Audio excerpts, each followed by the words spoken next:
My name is Chad Smith, and I'm a physician assistant here at MSA Hand Center. This short video segment is regarding carpal tunnel. Carpal tunnel syndrome is typically chronic in nature. It sometimes can be acute. What happens is your median nerve runs through a tunnel within the hand. Okay, that tunnel is created by a series of carpal bones and a ligament spanning across, creating a tunnel. Okay.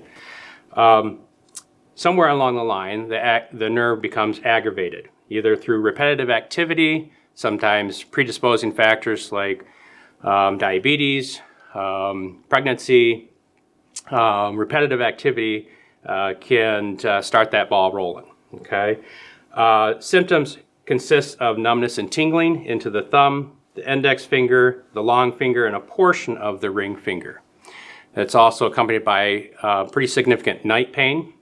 Again, it has some numbness and tingling. It can be brought on by repetitive activity. Okay. Treatment options consist of activity modifications, anti-inflammatories, sometimes a night splint to help you keep you from dropping your wrist at night, further closing this carpal tunnel.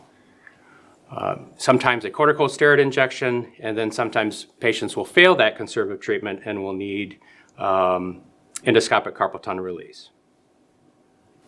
If a patient fails conservative treatment and endoscopic carpal tunnel release is indicated, typically a small incision is created right here at the fold of your wrist, and an endoscopic tool is used to come up into the carpal tunnel. And what happens is that the ligament that spans across this carpal tunnel is cut and releases that pressure on that nerve.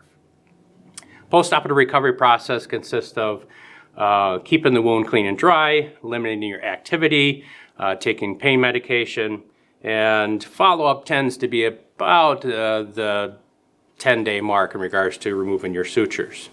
You don't really have any hardcore restrictions, just some common sense, and modifying your activity and not doing too much to aggravate the wound. Recovery time in regards to carpal tunnel, it varies. Depends on what the patient is returning to in regards to their occupation. Someone that is returning to a very highly repetitive activity may need to be out of work for a little bit longer than someone that returns to, let's say, a desk job. Okay. Again, there's not really any hardcore restrictions. You just want to be mindful of the wound and not aggravate it. Typically, a patient's hand is already aggravated even prior to surgery, and so when they undergo surgery, there's a little bit more further aggravation to it, further insult to the hand, and so it can take a little bit of time to recover from that. There is a potential that carpal tunnel can reoccur after surgery. Not very often. It often occurs with someone that is in a repetitive job and maybe 10 years down the road. So every situation is unique, and if you think you're having these symptoms, the most important thing is to contact one of us here at the Hand Center.